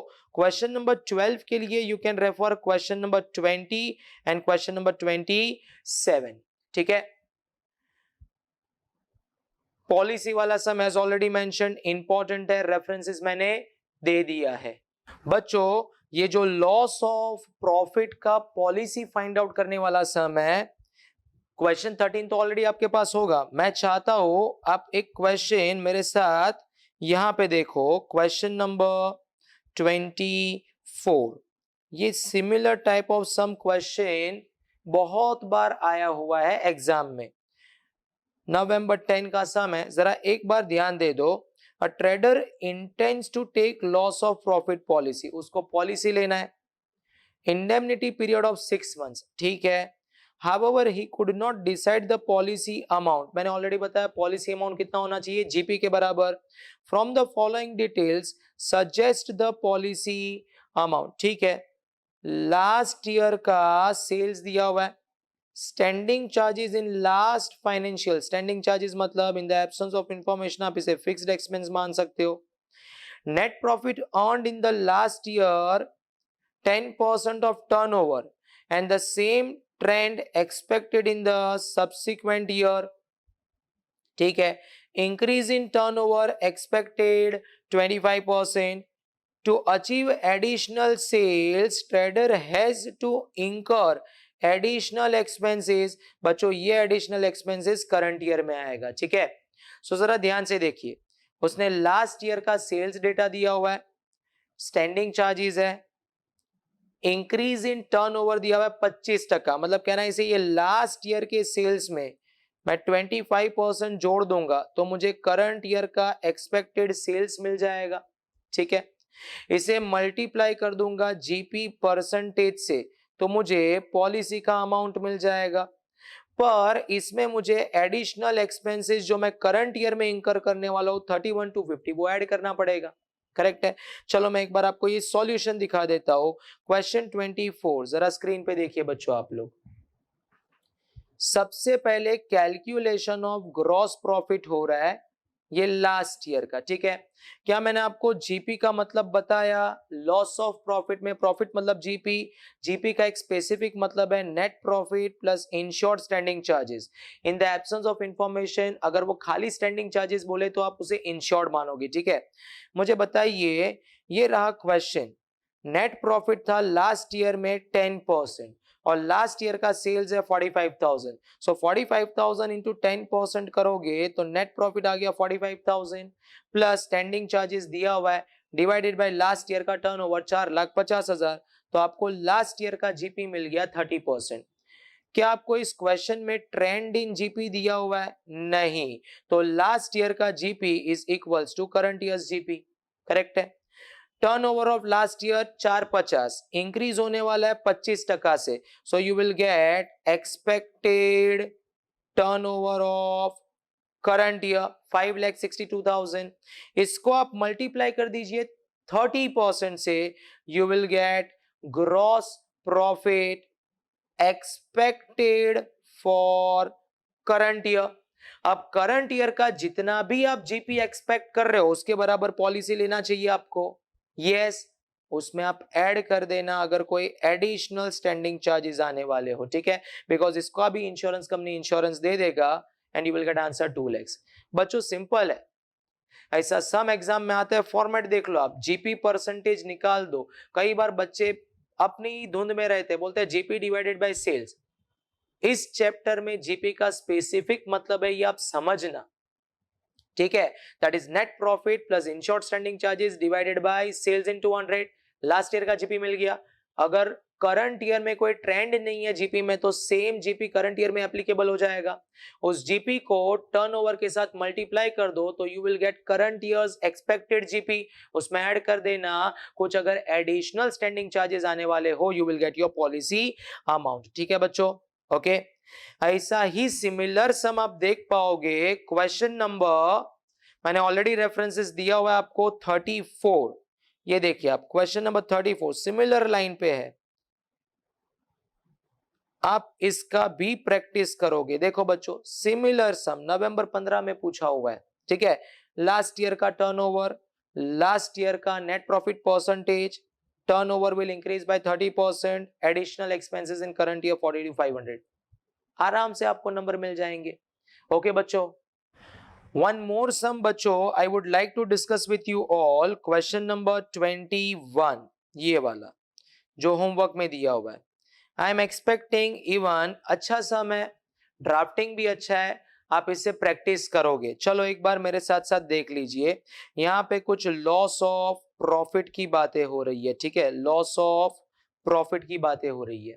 ध्यान से देखो क्या दिया हुआ है बच्चों, यहाँ पे सम इंश्योर्ड 4 लाख, इंडेमनिटी पीरियड 12 महीना, डेट ऑफ डैमेज 1 जनवरी को डैमेज हुआ, date on which disruption business cease, मतलब कब तक चला ये, 1 जनवरी से 31 अक्टूबर, मतलब 10 महीने तक डिसलोकेट रहा business. The subject matter of the policy was gross profit, मतलब मेरा जितना भी प्रॉफिट का नुकसान हुआ वो इंश्योरेंस कंपनी भरपाई करके देगा। पर ग्रॉस प्रॉफिट का एक स्पेसिफिक मतलब है net profit and insured standing charges, ये सर आपने बता दिया और एग्जांपल भी दिया हुआ है। The books of accounts revealed the gross profit for the financial year 2011, that is last year 3,60,000, actual turnover 2011 में 12 lakh which was also the turnover in this case. Third point, the turnover for the period from 1st Jan to 31st October in the year preceding the loss. बच्चों ये standard turnover है, जिस period में loss हुआ वही period but in the last year, तो ये standard turnover हो जाता है। During dislocation of the position, it was learned that in November and December 2011, that is last year, there has been an upward trend in business done compared with the figures of previous year, and it was stated that had the loss not occurred, the trading result for 2012, जिस साल में आग लगा, would have been better than those of previous year। ये तो बात simple सी है ना बच्चों, अगर करंट ईयर में आग नहीं लगता तो लॉजिकली करंट ईयर का परफॉर्मेंस बेटर होता है as compare to last year. Insurance company ने कोई एजेंट अपॉइंट किया टू असेस एवरीथिंग, और उसने क्या अमाउंट्स फिगर्स निकाले जरा देखो। प्री डैमेज्ड, डैमेज होने के पहले, मतलब this is current year's data, ठीक है, this is current year's data. Damage होने के पहले जनवरी का सेल्स, फेब टू अक्टूबर, नवंबर दिसंबर separately, correct. Adjustments to be added, मतलब अगर फायर नहीं होता, इतना ज्यादा सेल्स होता, you will get adjusted standard turnover. So adjusted standard turnover they have already given. GP, अगर प्री डैमेज लॉस नहीं होता तो प्री डैमेज 360 था, अगर ये लॉस नहीं होता तो 46,400 और हम कमाते और हमारा टोटल जीपी होता 4,06,400। Rate of GP percentage 30%, actual for 2011 and 32% adjusted for 2012. 2012 is my current year. Increased cost of working, इसी को बच्चों एडिशनल एक्सपेंसेस बोलते हैं। एडिशनल एक्सपेंसेस जिसमें 3 कंडीशंस आती है, करेक्ट है। 1,80,000, there was a clause in policy relating to savings in insured standing charges during indemnity period 28,000। Savings in insured standing charges का मतलब क्या हो गया, सोचो प्रीमाइसिस में आग लग गया तो इलेक्ट्रिसिटी का बिल नहीं आएगा, टेलीफोन का बिल नहीं आएगा, समझते हो, तो ये सारे जो फिक्स्ड एक्सपेंसेस है वो खर्चा बच जाएगा मेरा। Standing charges not covered by the insurance amounted to 20,000, this is uninsured standing charges. The actual turnover for Jan to Feb to October is 8 lakh, this is actual turnover. During dislocation period. अब बच्चों ध्यान रखो, जब कभी आप loss of profit का सम calculate करने बैठोगे ना, 3 टाइप का सेल्स आपके पास होना चाहिए। नंबर 1 एक्चुअल सेल्स, मतलब जिस पीरियड में डिसलोकेशन हुआ। Adjusted standard turnover, same period but in the last year. And adjusted annual turnover. What is the meaning of annual turnover? आग लगा उसके 12 महीने पहले। करेक्ट है। आपके पास जीपी परसेंटेज रेडी होना चाहिए। करेक्ट। अब इस डेटा से ये देखिए सम डिराइव हो रहा है। क्वेश्चन 21 ध्यान से देखना बच्चों। आप मुझे बताओ, मेरा एक्चुअल पीरियड ऑफ डिसलोकेशन है Jan to October, that is 10 महीना। देखना, तो बच्चों 10 महीने का एक्चुअल डिसलोकेशन है। जनवरी का सेल्स एंड फेब से अक्टूबर का एडजस्टेड स्टैंडर्ड टर्नओवर क्वेश्चन में दिया गया है। This will be compared with actual turnover question में दिया गया है। यू विल गेट शॉर्टेज, मतलब कितना सेल्स फायर की वजह से नहीं हो पाया। करेक्ट है। इसे आप मल्टीप्लाई कर दोगे जीपी परसेंटेज से, तो आपको पता चल जाएगा लॉस ऑफ प्रॉफिट कितना हुआ आपका। सर अब जीपी निकाले कैसे? स्टेप नंबर 2 देखो। क्या मैंने आपको ऑलरेडी समझा दिया था दैट जीपी में से इंश्योर्ड स्टैंडिंग चार्जेस निकाल दो, अनइंश्योर्ड निकाल दो, you will gate net profit. याद करो मेरा एग्जांपल, 100 रुपए का जीपी था, फिक्स्ड एक्सपेंसेस 60 था, अनइंश्योर्ड स्टैंडिंग चार्जेस 15 था, तो आपका नेट प्रॉफिट 25 बचेगा। करेक्ट है। या तो आप ये भी बोल सकते हो जीपी में से अनइंश्योर्ड स्टैंडिंग चार्जेस खाली निकाल दो, 100 में से 15 रुपया निकाल दो, is as good as net profit plus insured standing charges. Net profit 25 in my example and insured standing charges 60. Correct है। अब आपको इस क्वेश्चन में नेट प्रॉफिट भी दिया हुआ है, इंश्योर्ड स्टैंडिंग चार्जेस भी दिया हुआ है। अगर ये ना दिया हो तो आप क्या कंसीडर कर सकते हो? Gross profit minus uninsured standing charges. So जरा चेक करें हम लोग। आपको ग्रॉस प्रॉफिट दिया हुआ है 4,06,400, करेक्ट है। एंड अनइंश्योर्ड स्टैंडिंग चार्जेस दिया हुआ है 20,000। सो 4,06,400 में से 20,000 निकाल दो। इसको आप डिवाइड कर दो बच्चों टर्नओवर से। करेक्ट है। Multiply by 100, 12,70,000। ये आप देख सकते हो 12,70,000 एडजस्टेड टर्नओवर दिया हुआ है। जीपी परसेंटेज को मल्टीप्लाई कर देना, you will get loss of profit. अब एडिशनल एक्सपेंसेस, 3 कंडीशंस दोबारा से बता रहा हूं।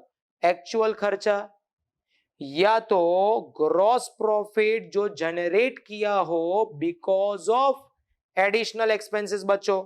ठीक है। अगर आपको रिडक्शन इन टर्नओवर ना दिया हो तो consider always actual turnover during dislocation period. And third step is what? ये जो रेशियो है, this represents what? Insured proportion. Insured proportion. तो एडिशनल एक्सपेंसेस का क्लेम कौन से रेशियो में मिलेगा? इंश्योर्ड प्रपोर्शन में। Which ever is lower you have to consider. Amount of claim is what? जितना आपका जीपी का नुकसान हुआ, एडिशनल एक्सपेंसेस का क्लेम, टोटल में से savings in insured standing charges निकाल दो, यू विल गेट क्लेम। इतना आप मांग रहे हो, इतना आप मांग रहे हो, इससे आप कंपेयर करोगे जीपी ऑन एएटीओ से। करेक्ट है। GP on AATO is 386,400। तो GP ज्यादा है, क्लेम कम है, मतलब ये ओवर इंश्योरेंस हो गया। एंड देयरफॉर ओवर इंश्योरेंस के केस में जितना क्लेम आप मांगोगे उतना आपको मिल जाएगा। ठीक है बच्चों। नाउ बच्चों आई एम कंक्लूडिंग समथिंग। तो जब आप फायर इंश्योरेंस क्लेम चैप्टर पढ़ने बैठोगे, रिवीजन करने बैठोगे, क्या बातें ध्यान रखोगे? लॉस ऑफ स्टॉक में इन फेयर सॉल्यूशन 3 चीजें इंपॉर्टेंट है। मेमोरेंडम ट्रेडिंग अकाउंट, ऑब्जेक्टिव क्या हो जाएगा उसमें?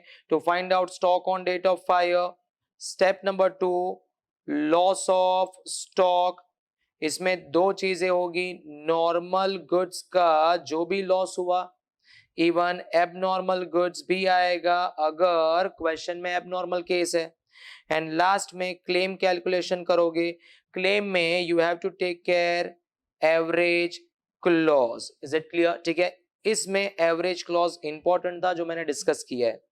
बच्चों लॉस ऑफ प्रॉफिट में आप क्या ध्यान रखोगे?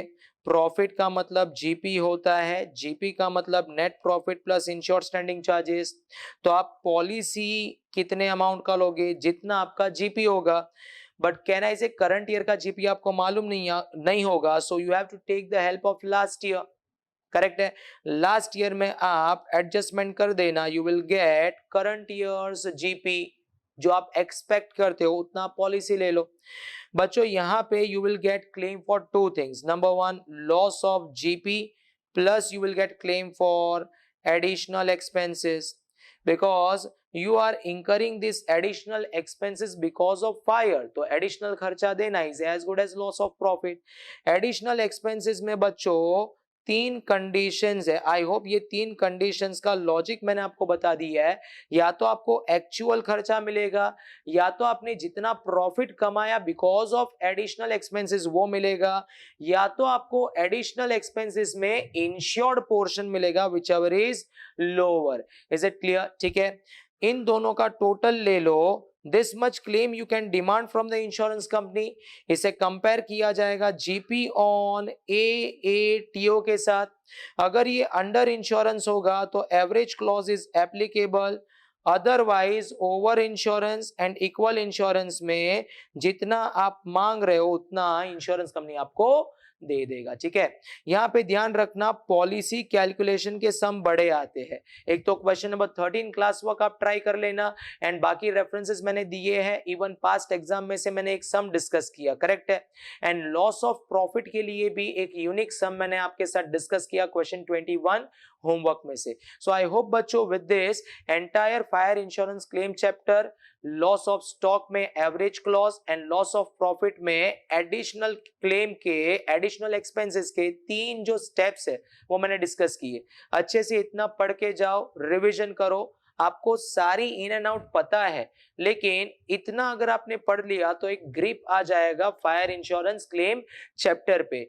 एंड आई होप आप अच्छे से ये सारी बातों को अडॉप्ट करोगे and you will try to achieve full marks in this particular chapter, अगर इसमें से कोई क्वेश्चन आया तो। All the very best my dear students, thank you so very much.